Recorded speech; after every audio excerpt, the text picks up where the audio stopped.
Well, hello everybody. It is me, Puppetine, and with me today we have not Bad Arnold. Bad Arnold, he said he had missions that he had to do, and he was getting in contact with Arnold Gordon and Arnold Grayson, all the Arnolds. So instead, today I called a friend, and we have the real Dr. Venkman. Say hello, Venkman. Hello, Venkman. No, I'm not Venkman. You're Venkman. I'm Venkman? You're Venkman. You're Venkman. No. No. I'm Puppetine. No. I'm Puppetine. I'm the puppet now. Okay. Hello, everybody. I'm Venkman, and this is Puppetine. Say hello, Puppetine. Hello! That's about it. Yes, indeed. We are here today to talk about the newest episode of Superman and Lois. It premiered just, at the time of this airing, yesterday on, the CW. This is episode 4. I don't remember the name of this episode at all. Do you? It's called Smallville 2.0. Because that's what it feels like, this episode. Honestly, I would say the third episode feels more like that, but that's debatable. We're not going to go long into scenes or anything. We're just going to talk about the gist of what happens. Clark is spread pretty thin in this episode. He is being called here, there, everywhere by his sons, by the general, by even Lois. It really starts to weigh him down in this episode. But even in juggling all that, he manages to find a way to end the day. So it's in a semi-good way.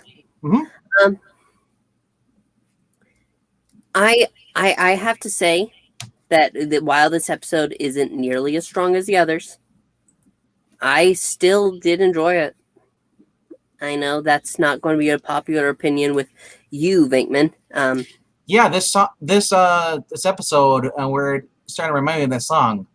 One of these sons isn't like the other. One of these sons doesn't belong. And that's true because we're seeing John getting the whole Smallville Clark Kent treatment on the field where he's being benched. Yes. No, I mean Clark Kent because this is Smallville all over again.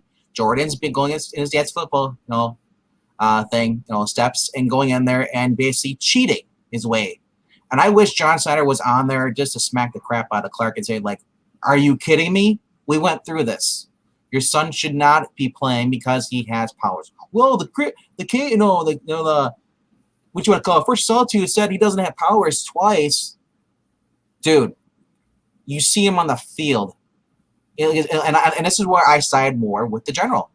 The kid's like $140. There's no way he's throwing guys twice his size over his head, flying. And and tackling people. Yeah, I'm sorry. We've already seen the heat vision. So he has powers. They're not as strong as Clark's, but he has powers. And to me, that's no different than anybody going on the field using steroids. I understand they want to keep the kid happy because he might have a temper tantrum and just destroy the house. Because he doesn't have a single temper tantrum. You know what's going to happen though? Eventually, he's going to be forced to quit the team because right now he's saying, "I actually enjoy it. I have friends. I finally feel like I don't have anxiety anymore. I feel covered in." Where Jonathan actually is just sitting there in the background. He's like, "Dude, I had to drop everything."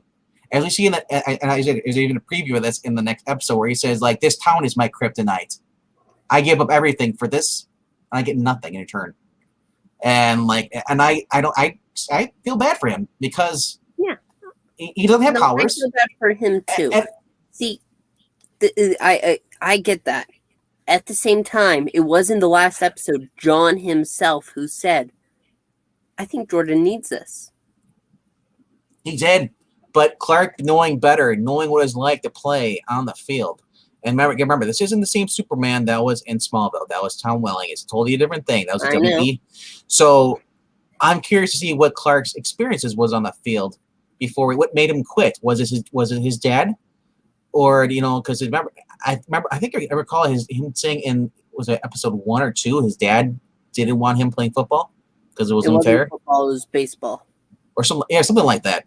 So Yeah, well, they made it the other American pastime. yes. So it just drives me nuts. He stands for truth, justice, and the American way. And that little thing bothered me. Apart from all this, we finally get our first Superman villain. Who, guess what? Another point for the General. General Lane says, because you're not here, everyone's taking notice. Interpol is growing larger, and guess what happens? Interpol brings out our first villain on the show. I mean, we asked you Lex Luthor from the Underworld, but this is our first villain. This is what's his name? Professor Kilgrave. Professor Kilgrave worked. He first was created back by John Byrne. I think it was issue 19 during the Superman. I would follow the Man of Steel series. He. This guy creates tech. It's just in the show, in the comic, he was a small little midget. He kind of looked like if anybody's seen the Harley Quinn show, like you have Professor Psychic. Like me? Is that what you're saying? Well, no. This guy had a big head, and a little body. Oh, so like you. I'm kidding. Keep going. Anyway, so it's cool to see them actually taking the chance to bring in a villain into this, and they're actually throwing consequences because he wants to choose to be a hero and be a dad. And I fear this is kind of what Jonathan Kent was like that too. It's like you make a choice, and trying to be a father and balance it, it's not perfect. Yes, I give Clark props for this. I give Lois, holding him to it. The thing is that they left Smallville, and everybody realized it. And now even we got what's his name is actually looking into it as well. Is why they went for Smallville. Morgan Edge. Morgan Edge, who Clark because they see another episode where they paint him being Superman, being bad. You notice this? He makes a promise to be at the town hall meeting where they're going to vote on whether to approve Morgan Edge to buy the rights to mining or not. And he said he was going to be there. Instead, he had to deal with that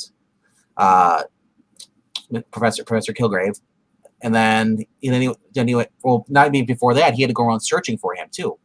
So he got there late. Actually, he didn't even get there. He was at home, and she's like, "Well, what I do like is we get to see how disturbing Morgan Edge is. He's kind of flirting with what's her name, Lana Lang. Because at the rally, they found out that no, it wasn't a rally. It was at the football game, Jordan's first game. He was there, and of course, Lana's husband was trying to he's trying to shill him. Then Morgan Edge is great. Morgan Edge is great. Yeah. So he sees her down there, and he was like, "Wait, that's your wife, and she works for me." Oh, I'm like, "Oh, he's gonna go the creepy stuff." And I wasn't sure what's gonna go on because she's in a rocky relationship as it is. He invites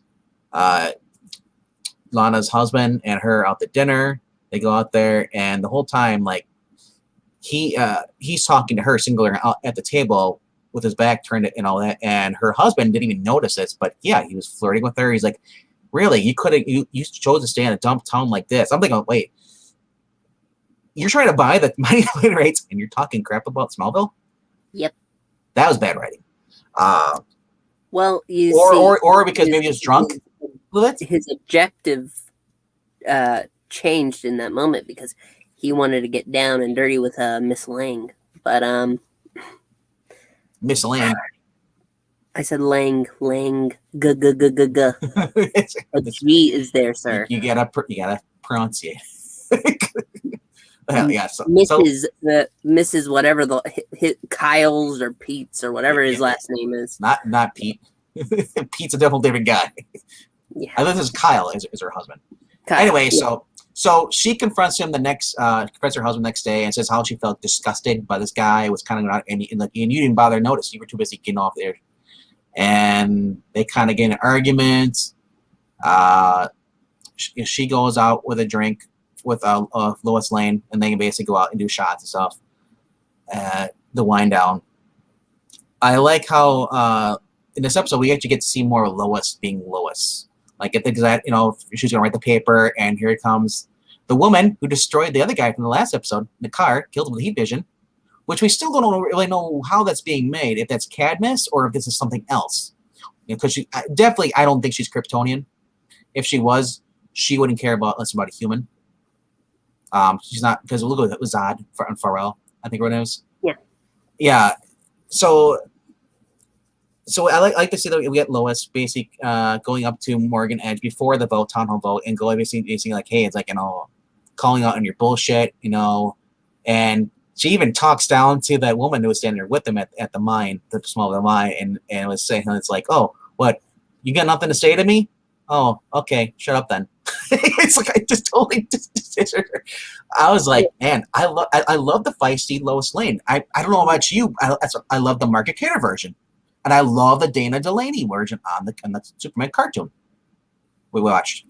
Definitely, I love Lois Lane being the strong, confident woman that we know, but I also love how this episode, she and Clark have a small issue, and she herself says, I know it's irrational for me to feel this way. I absolutely know that, because you were off being Superman. You don't have to give me excuses. You have the ultimate excuse. And he does.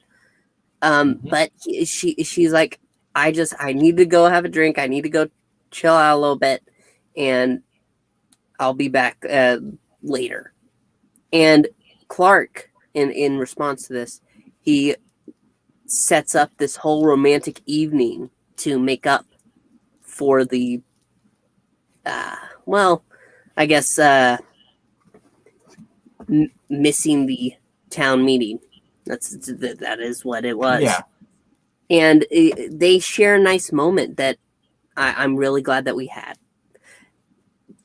I have said this numerous times. In the entire CWDC show universe, this is the most mature couple there. They do have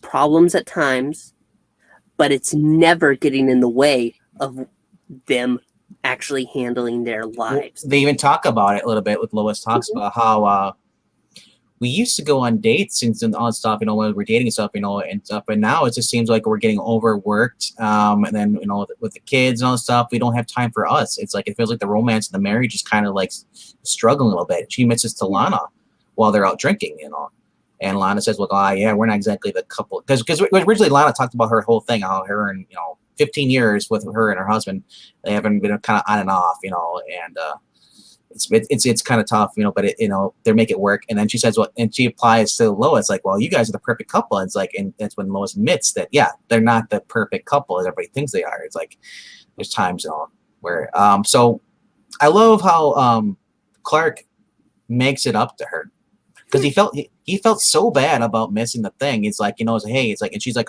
don't tell me. I'm angry. I want to go drink. It's like, don't tell me.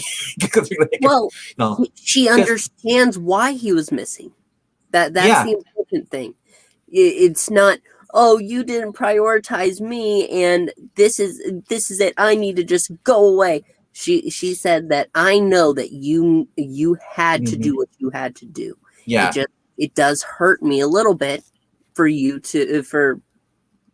not there to support me in my efforts. And I understand that you couldn't, but I'm just going to go. I'm going to have this drink. Lord knows I need it. And we'll discuss it later, because they actually discuss things. And that is so special and rare in TV nowadays. I will say this, though, as much as I like the journal, he was wrong to talk to the boys, to tell them, hey, your dad's this guy responsibilities. I mean, Clark and Lois should raise their own children how they want to, being the parental father, and the way he raised Lois. They even bring it up, how she says, like, well, because they find out why they didn't call for help while he was busy. You mean with with Professor? Yeah, like Yeah, yes.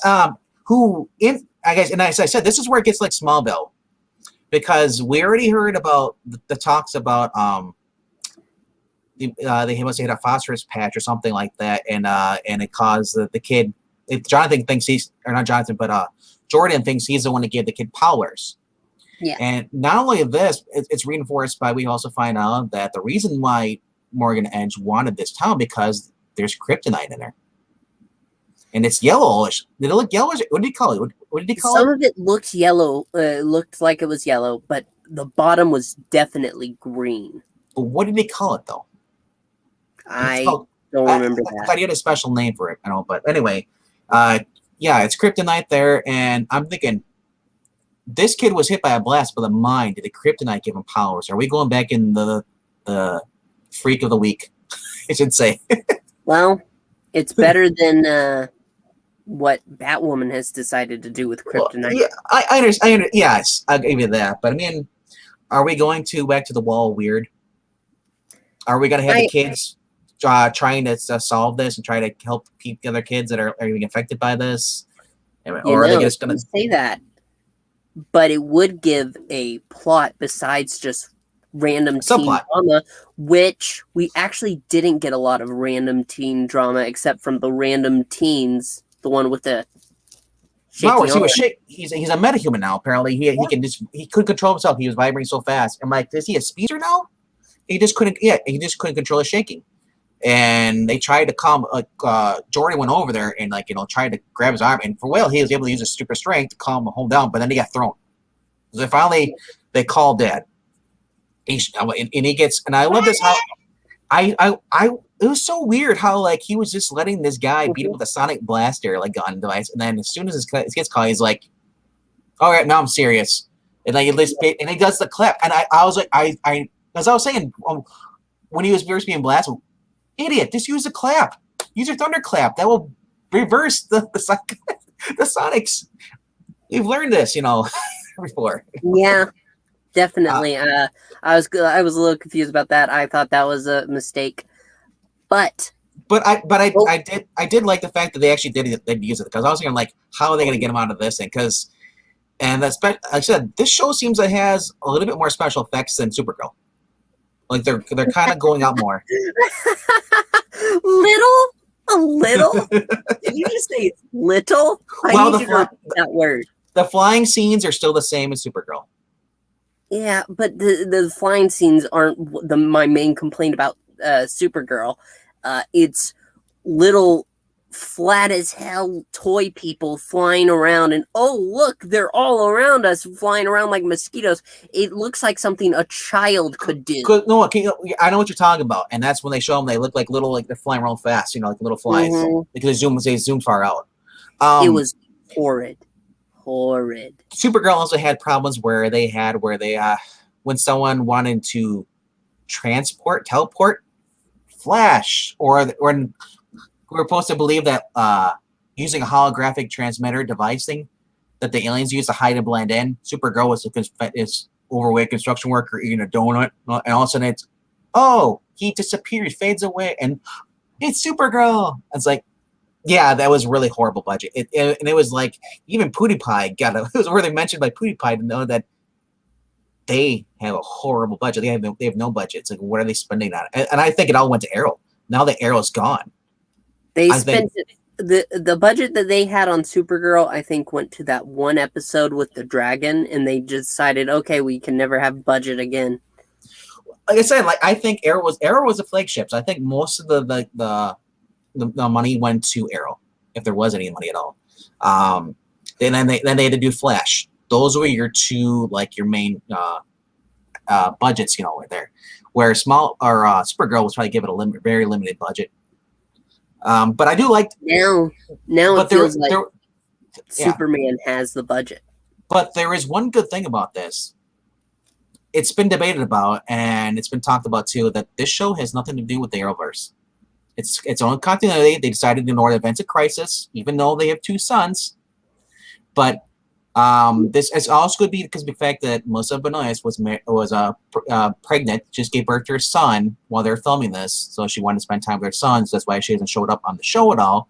Because everybody with odds, like, why does he just call Kara and to help him out if he needs to do something? But then that'd be a crutch too.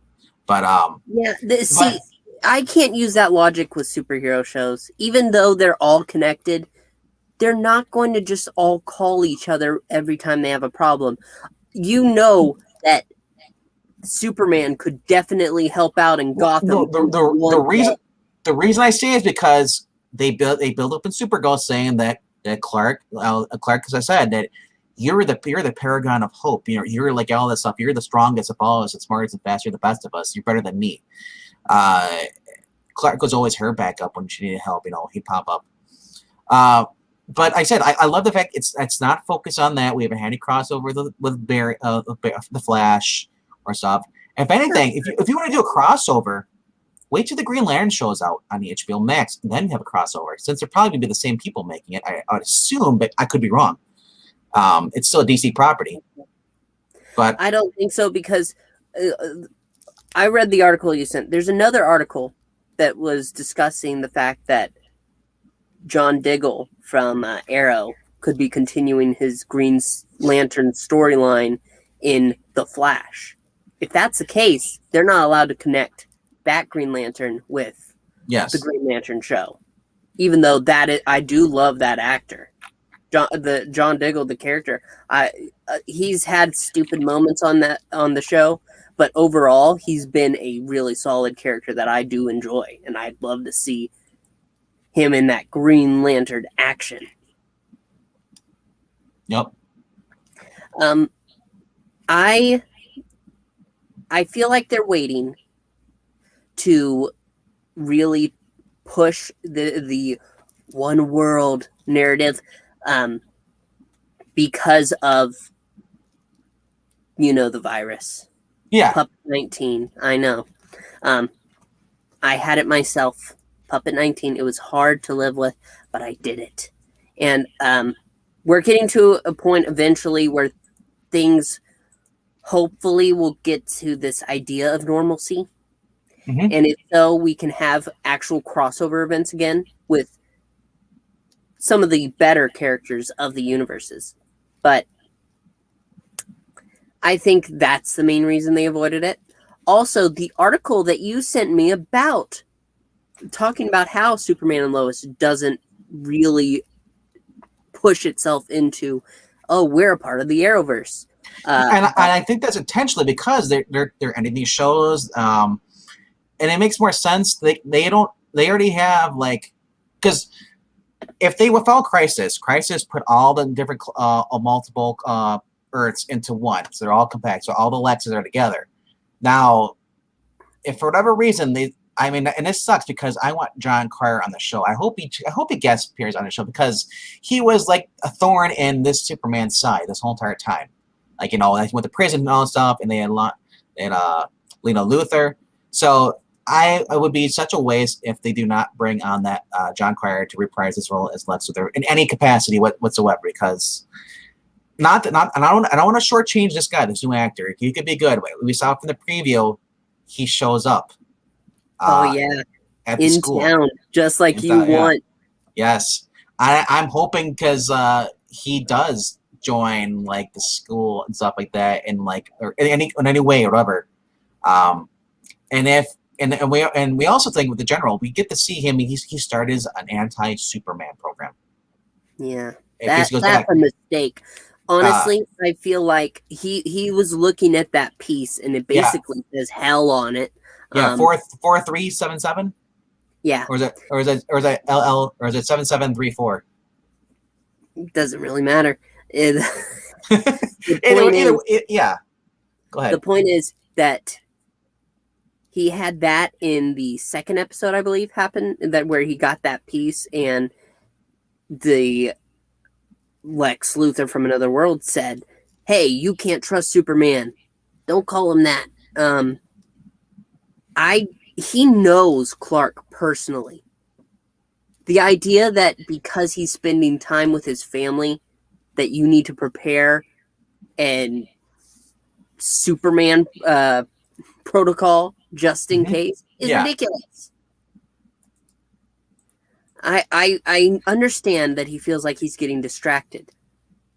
But Lois points out he is doing something to make sure that his family also has him in it. And it is important. Family is a very important part of his life. And for them, for the general to just step in and say, don't call your dad, you need to let him be Superman full time, that's idiotic. Really. Yep. But overall, I really did like this episode. I said it wasn't my favorite, but there's not really, thinking about it, this episode has no real teen drama. Yeah, and there was no really struggling. There was just there was a little bit, because of Jordan, they won the game, their opening game, and then they all went to underage drinking. Yeah, that's always great. CW, you're great with that. Every show has to have underage drinking it with some sort of thing. So that was kind of cool to see that they at least there's that continuity. But the underage drinking part, and that leads into what's his name freaking out his powers. He gets so anxiety, and he starts. Remember, he came like his arm was in a cast, and everybody's picking on him. And I love how Jonathan befriended him. Jonathan's realizing all that, and that's what I like. Well, Jonathan, with powers or without powers, he still wants to help. To me, that's more of a hero than someone who has powers. I like that too. Jonathan, he made a comment early on saying how it's not exactly fair for Jordan to be out on the field, and I'm not going to fight over the details of that argument. But there wasn't actual fighting between them. The brothers went along just fine. And Jordan didn't freak out at all in this episode. He didn't have a hissy fit of any sort. Now, aren't the boys like 14? Yeah. And everyone in there, are they older? Are they like senior kids that they're on the football team? Or are they like, same age as them? That's what I was curious too, because remember he said he was trying on the football team, and and you're like, what, you, a little kid like you? Because they've been on there. I wonder if they're older than him, like two grades ahead, juniors or seniors. Because they don't act like seniors. But man, again, seniors act like when they drink underage. They did that on Vampire Diaries. They've done that on other shows too as well. They do it everywhere. Yeah. It's just a CW. A lot of shows do that now. And usually there's something bad happens because of underage drinking. This time there was no lesson. It's just like, yeah, we're gonna go drink. Okay. Well, the coach says to the one who has the shaky arm, yeah, that if he wasn't out at a kegger, he wouldn't have been near the blast. And his arm would be broken. That's because that's referring to the whole mining thing where they all were. So are they all under? And it doesn't answer my question. Are they all underage? Because having keggers, they have to go where there's no adults, obviously. Yep.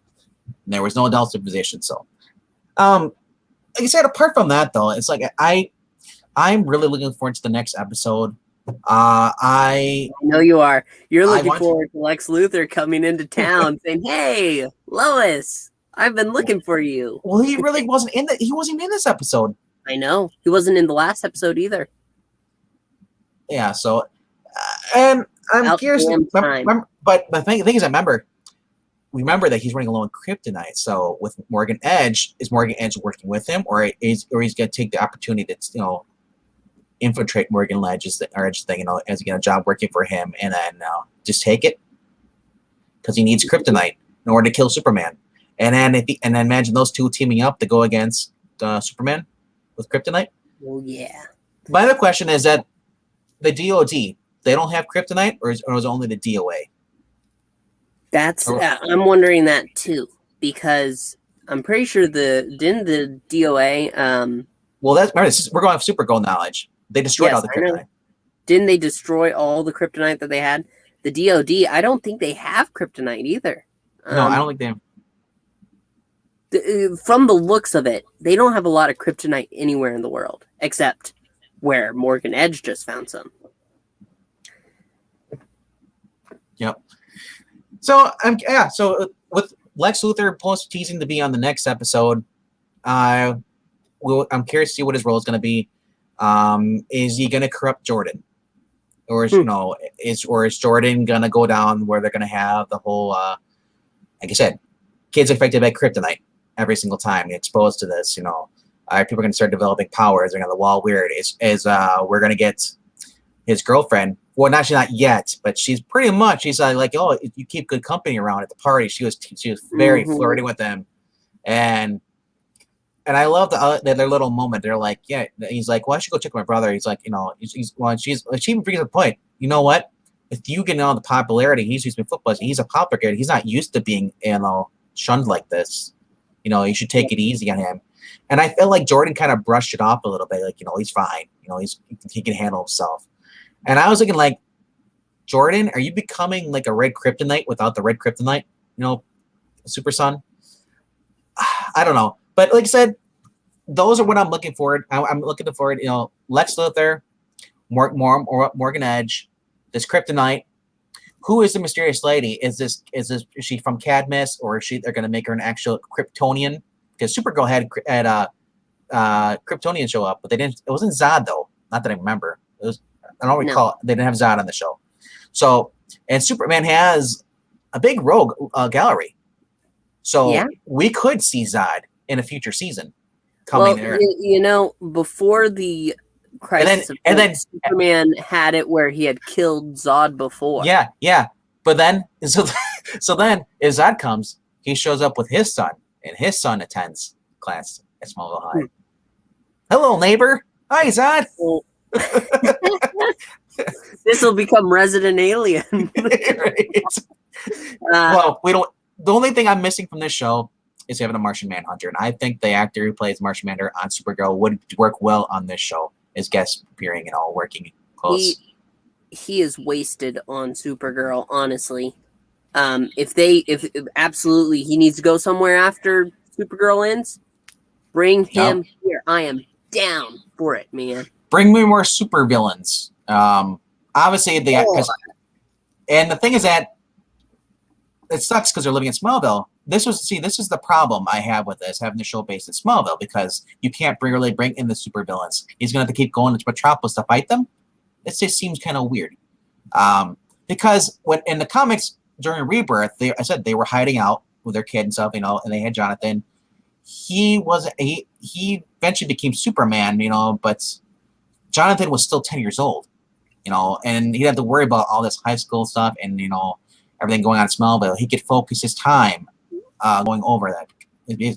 And Lois wasn't fighting anything. She was still doing her stuff as an author X. She was writing articles and stuff as a blog. I think she was a blogger. And then she'd sell it out, anonymous posting it. Interesting. I have to go look at the Rebirth again, because I kind of gave up on Superman, because after reading John Byrne's Superman, the Man of Steel stuff, and going into this newer stuff, like Jurgens is great. I've been reading a little bit, going into that back in the 80s and 90s. The newer stuff, though, doesn't really. I don't care for it. I do like Robert Venditti's Superman Man of Tomorrow, which was a digital first. There's 15 issues. Apparently, it might have been a Walmart exclusive as well, but in a trade collected. But yeah, what are you looking forward to the next episode, Mr. Puppet? Puppetine. Mr. Puppetine. For the next episode, I'm definitely looking forward to seeing how this new Lex Luthor is planning on, I guess, executing his plan. I believe, what's today's date? Today's the 17th. 17th. I Wednesday. think we have one more episode before the hiatus, and we have to watch Supergirl instead.